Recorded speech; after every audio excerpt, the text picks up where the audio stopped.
नमस्कार विद्यार्थी मित्रांनो, तर आपल्याला या लेक्चरमध्ये ह्युमन रिसोर्स मॅनेजमेंट मधील आपण पहिला युनिट पाहत होतात.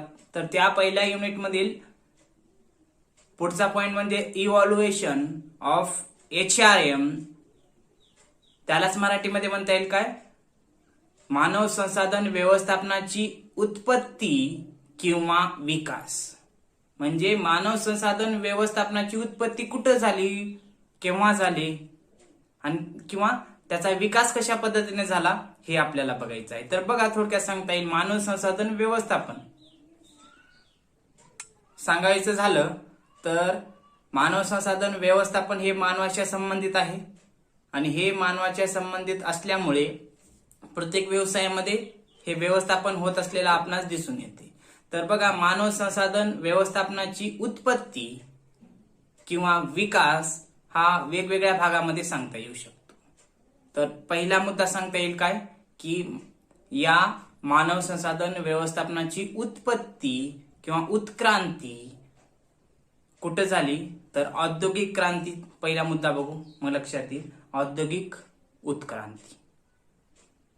त्यामध्ये सांगता येऊ शकते काय, की या मानव संसाधन व्यवस्थापनाची उत्पत्ती किंवा उत्क्रांती ही कुठे झालेली आहे, तर ह्या औद्योगिक क्रांती जेव्हा झाली 18व्या शतकामध्ये, त्यावेळेसच काय या मानव संसाधन व्यवस्थापनाला सुरुवात झाली असं म्हणता येईल. त्यासोबतच काय, जर मानव संसाधन व्यवस्थापनाची व्याप्ती ऍक्च्युअल कोणत्या ठिकाणी झाली ते सांगायचं झालं, तर मानव संसाधन व्यवस्थापनाची व्याप्ती वेस्टर्न युरोप म्हणजे पाश्चात्य युरोप आणि USA मध्ये 1850च्या दरम्यान आपल्याला सांगता येऊ शकते.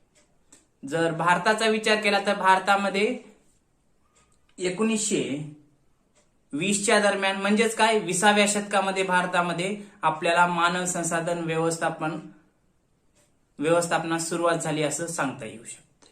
आता हे मानव संसाधन व्यवस्थापनाची उत्क्रांती कशासाठी झाली असेल, तर औद्योगिक क्रांती झाली. औद्योगिक क्रांतीमुळे मोठ्या प्रमाणावर उत्पादन करायला सुरुवात झाली.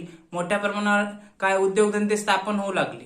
मग ते मोठ्या प्रमाणावर उद्योगधंदे स्थापन होत असल्यामुळं काय त्या ठिकाणी मोठमोठ्या मशिनी आणणे, मशिनी वाढल्या, त्यासोबतच तंत्रज्ञान मोठ्या प्रमाणावर वापरण्यात येऊ लागलं. त्यामुळं मानवांची आवश्यकता भासू लागली आणि मानवांची आवश्यकता भासत होती म्हणून काय मानव संसाधन व्यवस्थापन करणं गरजेचं होतं. त्यासाठी या मानव संसाधन व्यवस्थापनाचा विकास किंवा उत्पत्ती किंवा उत्क्रांती झाली असं म्हणता येईल. त्यासोबतच काय 1920च्या दरम्यान सांगता येईल त्यामध्येच की लेबर मॅनेजर किंवा एम्प्लॉयमेंट मॅनेजर हा व्यक्तींचा प्रमुख होता. तो काय करायचा, कोणत्या व्यक्तीला कामावर ठेवायचं, किती वेळ काम लावायचं, कामगारांच्या कामावर नियंत्रण ठेवण्याचं काम हे एम्प्लॉयमेंट मॅनेजर किंवा लेबर मॅनेजर करत होता. म्हणजे सुपरविजन, थोडक्यामध्ये सुपरविजन करायचा सध्या जर म्हटलं तर. त्याबरोबर सांगता येऊ शकते काय, की हे मानव संसाधन व्यवस्थापनामध्ये हा सुपरवायझर किंवा मग हे जे काही एम्प्लॉयमेंट मॅनेजर असेल किंवा लेबर मॅनेजर असेल, त्याला जसं वाटेल तसं त्या व्यक्तीकडून कामगारांकडून काम करून घ्यायचं. कोणाला ठेवायचं, कोणाला नाही ठेवायचं, किती काम करून घ्यायचं हे त्याच्या हातात होतं, किती वेतन द्यायचं त्याच्या हातात होतं. त्यामुळं काय कर्मचाऱ्यांचं पिळवणूक होत होती. त्याबरोबरच पुढे सांगता येईल की कोणाला ठेवणं, कोणाला काढणं, बोनस कुणाला द्यायचे, इन्सेंटिव्ह कुणाला द्यायचे, हे सर्व या लेबर मॅनेजरच्या किंवा मग एम्प्लॉयमेंट मॅनेजरच्या हातामध्ये होतं. त्यासोबतच 1914 ते 1919च्या दरम्यान काय पहिलं महायुद्ध झालं. त्या पहिल्या महायुद्धाच्या दरम्यान मोठ्या प्रमाणावर काय उत्पादनासाठी कामगारांची आवश्यकता भासत होती. म्हणून या कामगारांना कामावर लावून मोठ्या प्रमाणावर उत्पादन केलं जात होतं, पण त्यांना अपेक्षेप्रमाणे मोबदलाही दिला जात नव्हता, पण त्यांच्याकडून जास्तीत जास्त काम करून घेतलं जात होतं. म्हणून थोडक्यामध्ये सांगता येऊ शकते काय, की मानव संसाधन व्यवस्थापनाची उत्क्रांती किंवा मग उत्पत्ती औद्योगिक क्रांतीच्या दरम्यान झालेली आहे ते सांगता येईल. त्यानंतर दुसरा पॉइंट सांगता येईल की ट्रेड युनियन. आता विकास, उत्क्रांती किंवा विकास, त्याच्यातील दुसरा पॉइंट सांगता येईल काय, की ट्रेड युनियन किंवा कामगार संघटना. तर त्यामध्ये बघा ट्रेड युनियन किंवा कामगार संघटनामध्ये काय सांगता येईल की पूर्वी सरकारचा हस्तक्षेप मोठ्या प्रमाणावर नव्हता, पण 1925च्या दरम्यान काय झालं, ह्या कामगार संघटनांनी त्यांची स्वतःची संघटना स्थापन करायला सुरुवात केली. कारण का 1920च्या अगोदर मोठ्या प्रमाणावर कर्मचाऱ्यांची पिळवणूक होत होती, त्यांच्याकडून काम करून घेत होती, त्यांचे हक्क त्यांना बजावायला दिले जात नव्हते. पण ह्या कामगार वर्गाने काय केलं, एकत्र आलं आणि आपल्या स्वतःच्या काय कामगार संघटना फॉर्मेशन करायचं ठरवलं. मग ते कशासाठी कामगार संघटना, तर बघा कर्मचाऱ्यांना प्रोटेक्शन देण्यासाठी, म्हणजे कर्मचाऱ्यांना काय सुरक्षितता प्रदान करण्यासाठी हे ट्रेड युनियनचा वापर करण्यात येऊ लागला. त्यासोबतच काय त्यांनी आपल्या स्वतःच्या असोसिएशन, कामगार संघटना किंवा असोसिएशन स्थापन करायला सुरुवात केल्या. त्यासोबतच काय 1926ला ट्रेड युनियन ऍक्ट पास केला गेला.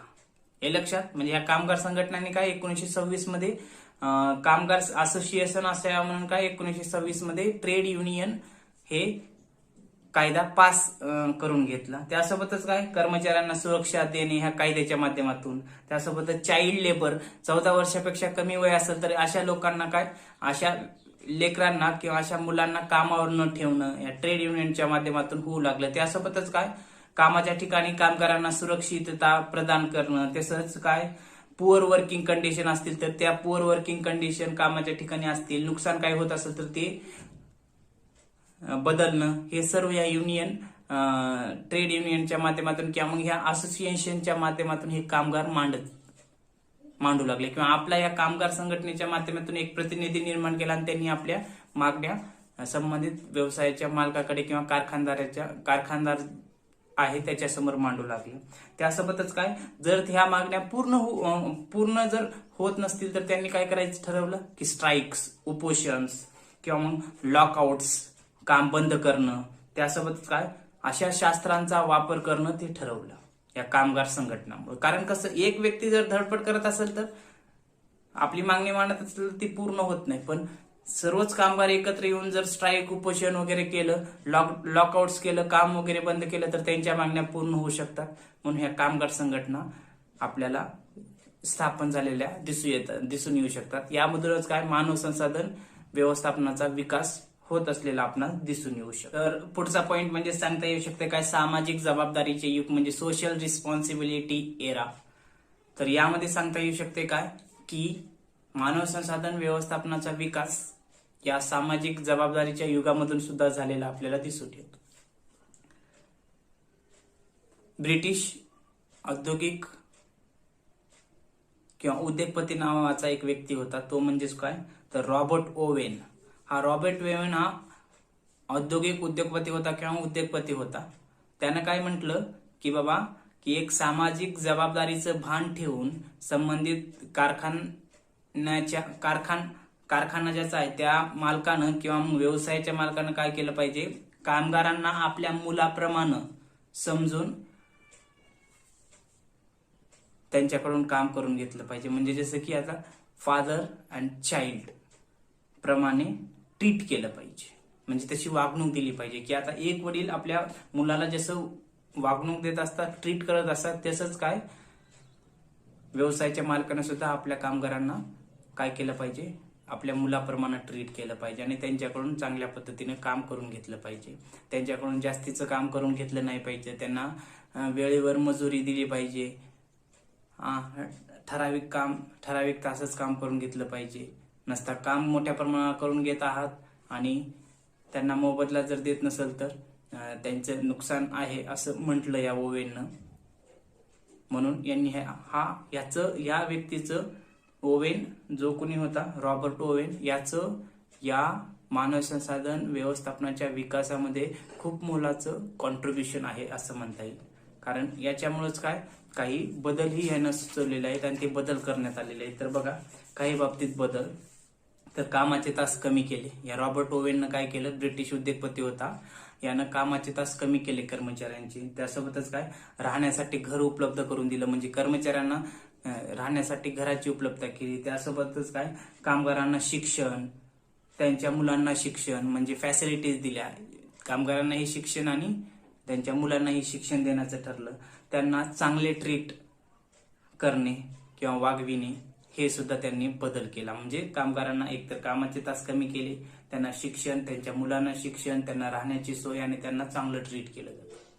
पूर्वी कामगारांना व्यवस्थित त्या ट्रीट केलं जात नव्हतं. हे लक्षात, मोठ्या प्रमाणावर काय काम करत नसेल तर त्याला मारहाणी केली जात होती लोकांना आणि त्यांच्याकडून काम करून घेतलं जात होतं. पण या रॉबर्ट ओवेननं काय केलं की काही बदल सुचवले आणि ते बदल केलेही. म्हणून हे एक सांगता येईल की सामाजिक जबाबदारीचं युग. त्यानंतर पुढला पॉइंट सांगता येईल काय, वैज्ञानिक व्यवस्थापनाचे युग, सायंटिफिक मॅनेजमेंट एरा. तर यामध्ये सांगता येऊ शकते हा सायंटिफिक मॅनेजमेंट एरा. तर फेडरक टेलर यांनी 20व्या शतकाच्या सुरुवातीला USA मध्ये ही संकल्पना आणली. कोणती? वैज्ञानिक व्यवस्थापन युग. म्हणजे फेडरक टेलर यांनी काय केलं, 20व्या शतकाच्या सुरुवातीला ते अमेरिकेमध्ये म्हणजे USA मध्ये होते, तेव्हा ते कार्यरत असताना त्यांनी काय केलं, ही नवीन संकल्पना आणली की बाबा वैज्ञानिक व्यवस्थापन युग. त्यामध्ये सांगता येऊ शकतं यांनी काय केलं की 4 तत्व सांगितलेले, 4 प्रिन्सिपल सांगितलेले आहेत. हे मानव संसाधन व्यवस्थापनाचा विकास करण्याचे किंवा मानवाचा विकास किंवा कर्मचाऱ्यांचा विकास घडवून आणण्यासाठी. तर बघा कोणते, शास्त्रीय पद्धतीचा वापर करणं म्हणजे सायंटिफिक मेथडचा वापर करणं व्यवसायामध्ये. दुसरं, शास्त्रीय पद्धतीने निवड आणि त्यांना त्यांच्या स्किल्सनुसार काम करणं. म्हणजे काय सांगितलं दुसरं की सायंटिफिक पद्धतीनंच, वैज्ञानिक पद्धतीनंच काय कर्मचाऱ्यांची निवड करणं, कामगारांची निवड करणं आणि ज्यांच्या स्किल्स चांगल्या आहेत त्या स्किलनुसारच त्यांना काम देणं. नसता एकाला एक काम येतं आणि दुसराच काम दिलं तर ते काम चांगल्या पद्धतीने करू शकत नाही. म्हणजेच काय, त्यांची निवड ही सायंटिफिक रित्या झाली पाहिजे आणि त्याबरोबरच काय त्यांना वैज्ञानिक पद्धतीनं निवड करून त्यांच्या स्किल्सनुसार काम दिलं पाहिजे हे सांगितले. त्यानंतर पुढचे प्रिन्सिपल काय सांगितले, व्यवस्थापक आणि कामगारात यांच्यात कामाचे लहान लहान भाग स्पष्ट करणे किंवा विभाजन करणे, जबाबदारी क्लिअर करणे. म्हणजे ह्यांनी पुढलं तत्व काय सांगितले, मालक आणि कामगार यांच्यातील संबंध हे चांगले असले पाहिजे तरच व्यवसायाचा विकास होऊ शकतो. मग त्यासोबतच काय, जे काही काम आहे व्यवसायातील मालक आणि कामगारांचं ते ठरवलं पाहिजे. प्रत्येकाची जबाबदारी निश्चित केली पाहिजे, प्रत्येकाचं काम निश्चित केलं पाहिजे जेणेकरून ते काम त्याच्याकडून करून घेता येईल हे सांगितलं. आणि कामाचं विभाजन करायचं, डिस्ट्रीब्युशन करायचं. विशिष्ट कामगाराकडूनच काम करून घ्यायचं नाही, ते प्रत्येक कामगारामध्ये ते काम विभागणी करायची आणि त्यांच्याकडून ते काम करून घ्यायचं हे सांगितलेलं आहे. त्यानंतर पुढचा पॉईंट, चांगले सहसंबंध आणि जवळचे सहकार्य निर्माण करणे. म्हणजे काय, कामगार आणि मालक पूर्वी चांगले संबंध नव्हते, कारण मालक कर्मचाऱ्यांकडून किंवा कामगाराकडून काय मोठ्या प्रमाणावर काम करून घेत होता, हवं तसं त्यांची पिळवणूक करून घेत होता, त्यांना मोबदला देत नव्हता. आणि जर कुणी असा आवाज उचलला तर त्याला मग मारहाण, याचं नुकसान मोठ्या प्रमाणावर केलं जात होतं. मग यासाठी काय सांगतात हे 4थं प्रिन्सिपल की बाबा चांगले संबंध निर्माण केले पाहिजेत सहकार्याचे आणि त्यासोबतच काय जिव्हाळा निर्माण केला पाहिजे कामगारांसोबत हे सांगितलेत हे 4 प्रिन्सिपल किंवा तत्व. त्यासोबतच काही तंत्र सांगितलेत, टूल्स सांगितलेत त्यांनी म्हणजे जेणेकरून बदल करावा. त्यामध्ये बघा कोणती, वेळेचा अभ्यास, कामगारांना जेवढा वेळ आपण त्यांच्याकडून काम करून घेतात त्याचा अभ्यास केला पाहिजे वेळोवेळी. त्यासोबतच गतीचा अभ्यास, कामगारांची गती कशा पद्धतीची आहे, कमी आहे का जास्त आहे का, वाढवली पाहिजे याचा सुद्धा अभ्यास सायंटिफिक मॅनेजमेंट इराच्या माध्यमातून करणं. त्यानंतर इक्विपमेंटचा दर्जा चांगला ठेवणं, जे काही मशिनरीज वगैरे किंवा टूल्स किंवा साधने वापरले जाणार आहेत हे कसे दर्जेदार असले पाहिजेत, हे एक वैज्ञानिक पद्धतीचं व्यवस्थापनाचं काय युग सांगितलेलं आहे. आणि काय, इन्सेंटिव्ह मजुरी देणे, म्हणजे कामगारांनी जर काम जास्तीचं केलं, ओव्हर टाइम केलं किंवा वेळेमध्ये केलं तर त्यांना काय मोटिवेट करण्यासाठी किंवा मग त्यांना बोनस म्हणा, मजुरी म्हणा किंवा इन्सेंटिव्ह वेगवेगळ्या माध्यमातून देणं, हे असं फेडरिक टेलर यांनी 1920 किंवा काय सांगता येईल त्याला 20व्या शतकाच्या दरम्यान अमेरिकेमध्ये ही संकल्पना मांडली. हे लक्षात. पुढचा पॉइंट म्हणजे नंबर 5 सांगता येऊ शकते काय, मानवी संबंधाचे युग, त्यालाच म्हणता येईल ह्युमन रिलेशन इरा. हे काय जे काही फ्रेडरिक टेलर यांनी 20व्या शतकाच्या दरम्यान जे काही वैज्ञानिक व्यवस्थापनाचं युग ही संकल्पना मांडल्यानंतर पुढच्या काळामध्ये हे मानवी संबंधाचं युग आलेलं आपणास दिसून येईल। यामध्ये सांगता येऊ शकते काय की कामगारांचं किंवा कामगार वर्गांची जे काही भावना असतील, ॲटिट्यूड असेल किंवा मग त्यांच्या गरजा यावरती या काळामध्ये काय लक्ष केंद्रित करण्यात आलं किंवा मग फोकस करण्यात आलं। त्यामध्ये काय सांगता येऊ शकते 1925 ते 1935 या दरम्यान काय करण्यात आलं, एक मानसशास्त्रज्ञ होता तो म्हणजेच काय हुगो मेन्स्टरबर्ग हा नावाचा एक मानसशास्त्रज्ञ होता। त्यानं काय केलं की अभ्यास केला कामगारांचा आणि त्यानं सल्ला दिला। कोणता सल्ला दिला तर बघा, कामगारांचं सिलेक्शन करताना किंवा मग प्लेसमेंट करते वेळी त्यांच्या काय वर्तणुकीचा, त्यांचा जे काही फिलिंग्स भावना असतील वर्तणुकीचा अभ्यास करण्याचा एक सल्ला दिला यांनी। त्यासोबत ते सांगतात काय कामगार ज्या ठिकाणी काम करत आहेत तिथलं जे काही ह्युमन रिलेशन असेल ते चांगलं असलं पाहिजे। त्यासोबतच काय कामाच्या ठिकाणचं भौतिक पर्यावरण हे कामगारांसाठी पोषक असलं पाहिजे, म्हणजे चांगल्या पद्धतीचं असलं पाहिजे। त्यासोबतच ते काय म्हणतात बघा, कामगार आणि कामगार संघ यांच्या चांगला ॲटिट्यूड निर्माण करणे मालकाचं काम किंवा व्यवस्थापकाचं काम आहे। काय जो कोणी वर्कर असेल किंवा वर्कर युनियन असेल, म्हणजे कामगार आणि कामगार संघटना असतील, यांच्यामध्ये काय जे काही ॲटिट्यूड आहे, प्रत्येक व्यक्तीचा आपण ॲटिट्यूड आहे म्हणतो, तो ॲटिट्यूड कसा असला पाहिजे, चांगला निर्माण करणे। चांगलं रिलेशन असेल तर चांगलं ॲटिट्यूड निर्माण होऊन एखादी काम पूर्ण करता येऊ शकते। म्हणून हे काय सांगतात हुगो मेन्स्टरबर्ग म्हणतात की त्यांचं निवड किंवा मग प्लेसमेंट करताना त्यांच्या ॲटिट्यूडचा विचार करणं किंवा अभ्यास करणं गरजेचं आहे। आणि त्यासोबत त्यांचं सिलेक्शन किंवा मग प्लेसमेंट करते वेळेस काय केलं पाहिजे की त्यांच्या ज्या काही वर्तणुकीचा अभ्यास करणं गरजेचं आहे। तसंच कामगार किंवा कामगार संघटना यांच्यामध्ये कसं जे काही त्यांचं ॲटिट्यूड असेल किंवा मग त्यांचं मनोधैर्य वाढवण्याचं काम केलं पाहिजे किंवा मग निर्माण केला पाहिजे हे सांगितले। त्यासोबतच काय म्हणतात सामाजिक आणि मानसशास्त्रीय दृष्ट्या त्यांच्या गरजा पूर्ण करणे, म्हणजे काय हे काय म्हणतात सामाजिक आणि मानसशास्त्रीय दृष्टिकोनातून आपण जेव्हा अभ्यास करतो त्यांच्या गरजा आपल्या लक्षात येतात आणि त्या गरजा काय पूर्ण करणं हे 1925 आणि 1935च्या दरम्यान जे काही हुगो मेन्स्टरबर्ग आहेत हे अभ्यास केल्यानंतर सांगत असतात।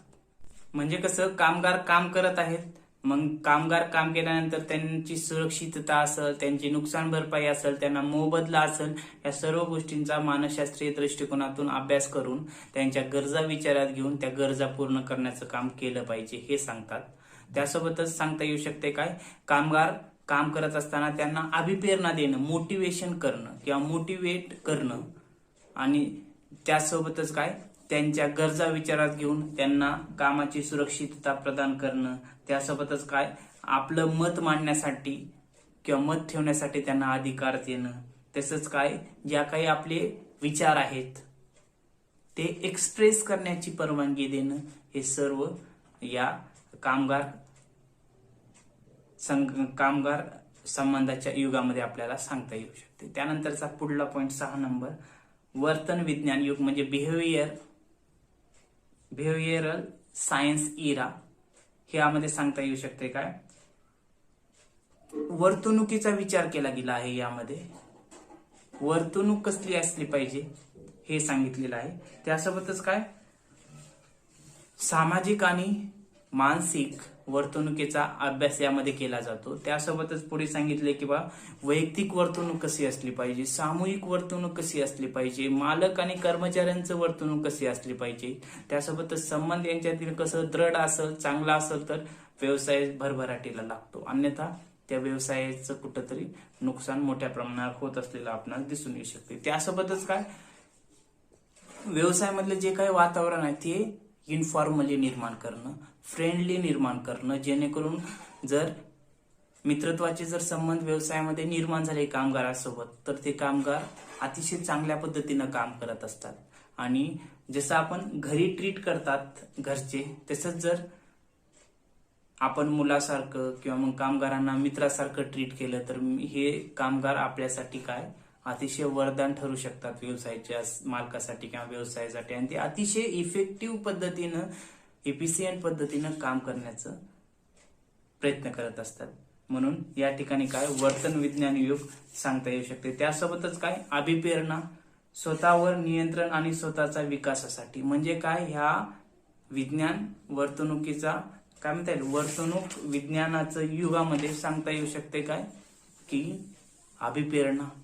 कामगार काय करत असतात या युगामध्ये की स्वतःहून स्वतःला मोटिवेट करत असतात. म्हणजे मी असेल कामगार तर मी काय करणार, जर माझ्या गरजा व्यवसायाच्या मालकाने विचारात घेतल्या, माझ्यासोबत फ्रेंडली वातावरण ठेवलं तर मी काय करेन की माझं मी स्वतःला मोटिवेट करेन आणि मोटिवेट करून मी अतिशय चांगल्या पद्धतीनं काम करेल. त्यासोबतच काय स्वतःच्या कार्यक्षमतेमध्ये सुधारणा घडून आलं. मी अगोदर समजा 4 तास काम करत होतो, प्रोडक्शन समजा 1000 क्वांटिटीचं करत असेल उदाहरणार्थ, मी 5 तास करल, आणखी प्रोडक्शन वाढवल किंवा मला जे काही काम दिलेलं आहे ते मी वेळेमध्ये करेल, तत्पर करेल, कार्यक्षम पद्धतीने करेल. म्हणजे मी स्वतःला मोटिवेट करणार आहे.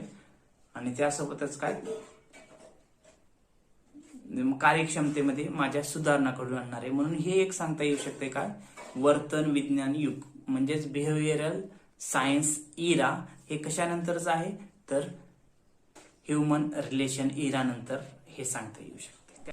तर बघा पुढचा पॉइंट सांगता येऊ शकते काय सिस्टीम दृष्टिकोनाचे युग किंवा त्यालाच इंग्लिशमध्ये म्हणता येईल सिस्टीम अप्रोच इरा.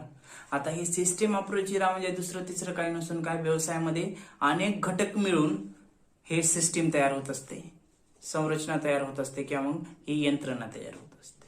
मग ते कामगार असेल, मालक असेल, साधने असतील, हे लक्षात, हे सर्व घटक मिळून काय ही सिस्टीम तयार होत असते. त्यामध्ये काय टेक्निकल सबसिस्टीम असते, त्यानंतर सोशल सब सिस्टीम असते, त्यानंतर पॉवर सबसिस्टीम असते. म्हणजे टेक्निकल मध्ये फॉर्मल रिलेशनशिप असते काही कामगारांमध्ये किंवा मग टॉप आणि मिडल मॅनेजमेंटमध्ये रिलेशनशिप फॉर्मल असते. त्यासोबतच काय सोशल मध्ये इनफॉर्मल ग्रुप रिलेशन असतात. कामगारामधलं रिलेशन हे कसलं असू शकते, इनफॉर्मल असू शकते, हे लक्षात. त्यासोबतच काय पॉवर, ते ह्या काय सिस्टीम इरा अप्रोच मध्ये काय केलं जाते की एक्सेस पॉवर, जास्तीची काय शक्ती वापरून जास्तीची कार्यक्षमता वाढून काम केलं जाते. त्यासोबतच काय इनफॉर्मल ग्रुप तयार होतात व्यवसायामध्ये किंवा मग कारखान्यामध्ये काम करताना.